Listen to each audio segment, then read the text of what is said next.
Hello à vous, j'espère que vous êtes en forme.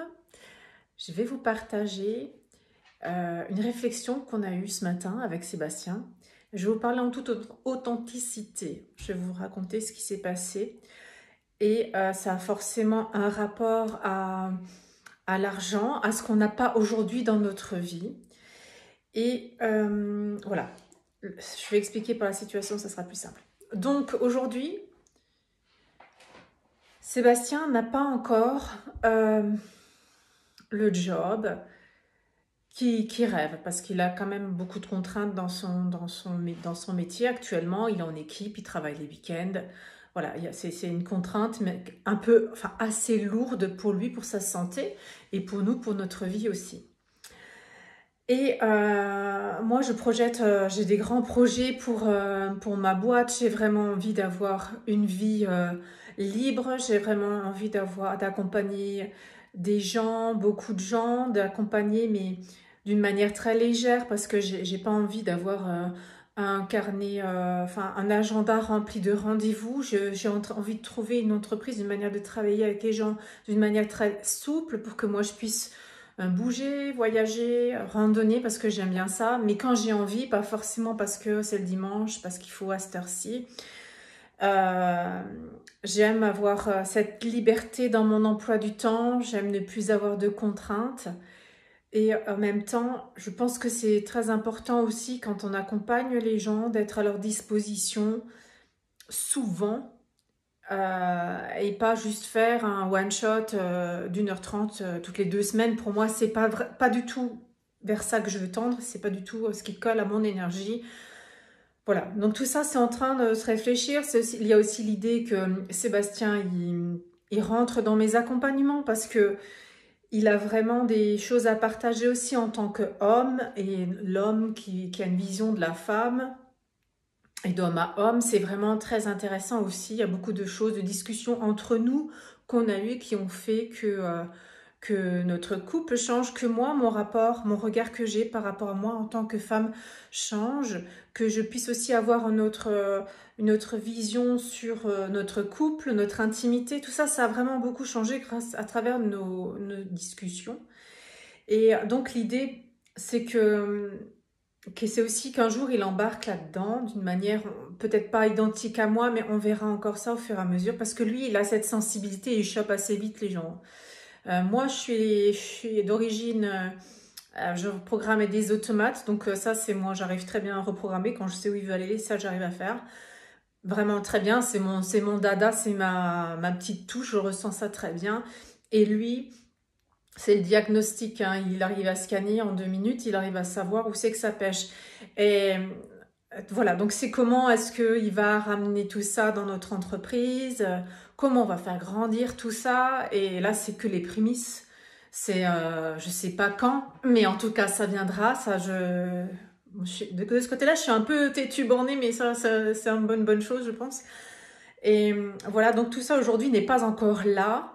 On est plutôt dans une situation ras-le-bol, une situation d'impatience. C'est quand les choses ne changent pas. Il y a beaucoup de choses. Aujourd'hui, on a discuté parce que c'était plutôt un peu le mood un peu bad aujourd'hui et un peu gna un peu Calimero.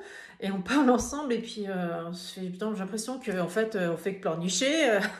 Et oui, ouais, c'était vraiment un peu ça. On faisait notre Calimero. Et je me dis, mais là aussi, il faut faire. Il y a aussi un truc à. Alors, il faut faire la différence aussi, quelque chose à jouer à une petite sensibilité, c'est que c'est pas parce qu'on est dans le développement personnel, c'est pas parce que tu sais gérer tes émotions, c'est pas parce que tu sais tout ça que tu dois toujours aller bien. On peut aussi s'autoriser, là, voilà, maintenant on ouvre cet espace temporel, là, on se donne 20 minutes, et 20 minutes, on fait les caliméros où on vit intérieurement notre ras-le-bol. Vas-y, on sort tout ce qu'il y a de ras-le-bol, on le sort. Parce qu'en fait, ce qui se passe, c'est que si tu t'autorises pas à vivre ce ras-le-bol, ce down, et parce que tu crois qu'il faut toujours être bien et tout, en fait, c'est pareil, tu mets un masque, tu vas pas voir vraiment le down. Ok, tu vas pas voir ce qui va pas. Tu vas pas voir quelles sont tes croyances. Tu vas pas voir qu'est-ce qui te sabote pour que tu n'y arrives pas. Si à chaque fois tu vrilles, tu switches, hop, je me mets en gratitude. Ouais, ok, c'est bien, mais tu tiens pas dans le temps en fait. Voilà, hier c'était un peu comme ça, mais hier j'étais en gratitude toute la journée. Je suis arrivée vraiment bien à faire cette manip. C'était bien. Je me sentais bien. Mais en fait, ça te rattrape. À un moment donné, ça te rattrape. Quand, euh, quand on a marre de quelque chose, si tu le laisses pas vraiment purée, maintenant j'en ai ras-le-bol, c'est qu'à partir de ce moment-là, quand tu ressens ton ras-le-bol dans tout ton être, que tu arrives à mettre les choses en place, ou que tu rencontres des gens qui t'aident à mettre les choses en place pour que ta réalité change, ton monde change. Et donc, en fait, les choses ne se manifestent pas dans notre vie aujourd'hui parce que on est on est plus que 51% de notre temps en train de dire je veux plus ça, je veux plus ça, je veux plus ça, je veux plus ça, je veux plus ça, je veux plus ça. Au lieu, donc l'univers entend ça. Et donc l'univers te charge de ça, ça, ça, ça. Alors j'espère que ça vous parle ce que je dis. Donc au lieu de se dire, ok, de se dire, de se brancher, tu vois, c'est comme si tu branches ta fréquence, ta vibe sur ce que tu désires vivre, comme si tu le vivais déjà. Et d'être dans un état de gratitude pour ce que tu as déjà aujourd'hui.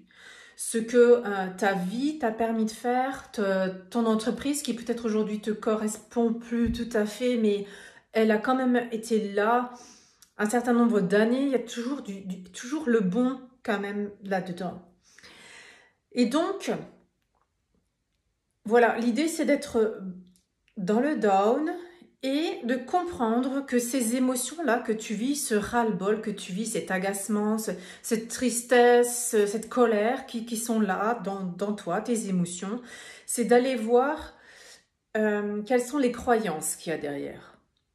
Ok, donc j'en ai marre de ma vie, j'en ai marre de cette situation financière, j'en ai marre de ne pas avoir d'argent sur mon compte, par exemple, et donc t'es en colère, t'es en tristesse, t'es à la rage, t'en as ras-le-bol.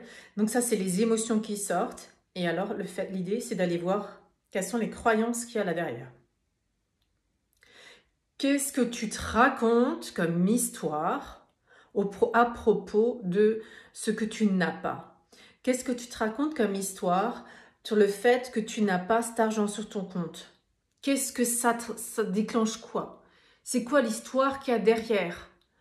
Ah ben, ça me fait croire que si tu n'as pas de l'argent sur ton compte, c'est que tu ne travailles pas assez dur et que ben, t'es un vaurien. Voilà, je cherche le terme. Un vaurien dans la société. Ok, et alors ça fait quoi ça, si tu es un vaurien dans la société?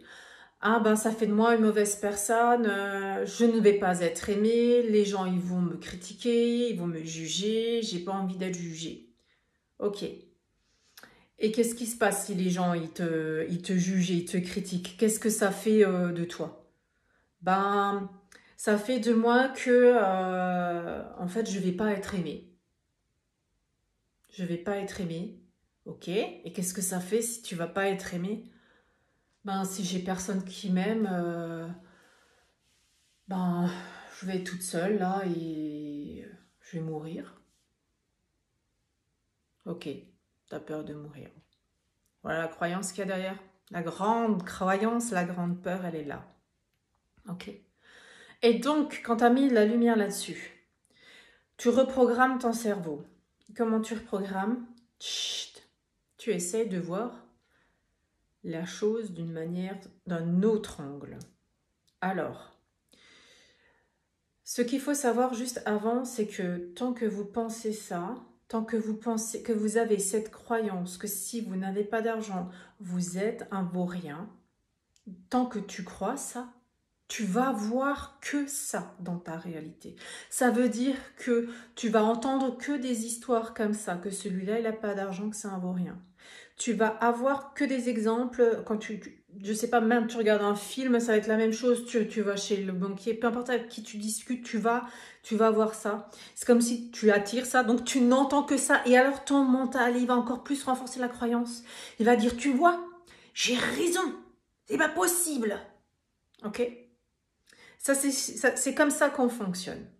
Donc là, maintenant que tu as mis la lumière sur ta croyance, il faut la reprogrammer. Ça veut dire qu'il faut que tu trouves des situations inverses.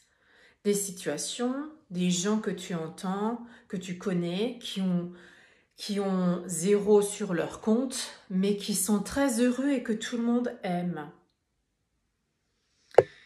Il faut que tu trouves ça. Alors, si tu connais pas maintenant, mais là, tu as déjà ouvert une porte, tu vois. Rien qu'en te disant que tu veux plus de cette croyance, tu peux demander à l'univers de te montrer des croyances autres, donc tu ouvres ta porte. Le champ, il est ouvert. Et donc, tu vas voir des trucs, tu vas entendre. Ah bah moi j'ai pas eu d'argent, mais j'en avais rien à faire. J'avais tellement de gens qui aimaient ce que je faisais. Hop là. Et tout ça, ça va ramollir ta croyance. Et donc, au lieu d'être focus là-dessus, sur ce qui t'empêche de manifester ce que tu veux, eh ben, tu te rattaches à, même si j'ai pas d'argent, j'irai toujours bien, je serai toujours aimée, si c'est ça qui te fait bien sûr peur. Voilà. J'espère que vous avez compris la manip. Ok? Tout ça, c'est pour changer notre état d'esprit, pour que dans notre réalité, il y a d'autres choses qui se passent. Parce qu'il faut quand même savoir qu'on manifeste toute la journée, on vibre toute la journée. Toute la journée, on a des pensées. Et, et nos pensées inconscientes sont à hauteur de 95%. Ça veut dire que tu as des schémas automatiques, tu sais même pas qu'il y a une croyance derrière. Tu sais même pas, parfois c'était parce que quand tu étais petite, tes parents, ils ont critiqué le mec qui avait pas un rond. Et puis qui était un vaurien. Et toi, tu l'as entendu du haut de tes 6 ans et tu as pris ça comme argent comptant, tu as pris ça comme valeur, comme croyance et c'est tout. Faut pas non plus... faut pas chercher trop compliqué, mais il y en a comme ça des croyances et l'idée c'est des émotions qui vont permettre de te les mettre en lumière et à toi après d'aller voir ce qu'elles racontent et de changer l'histoire. Voilà, j'espère que la gymnastique vous l'avez comprise. Je reviens tout de suite avec une autre vidéo sur les croyances un peu plus précisément. On va un peu aller voir, gratter celle qui vous titille. À tout de suite.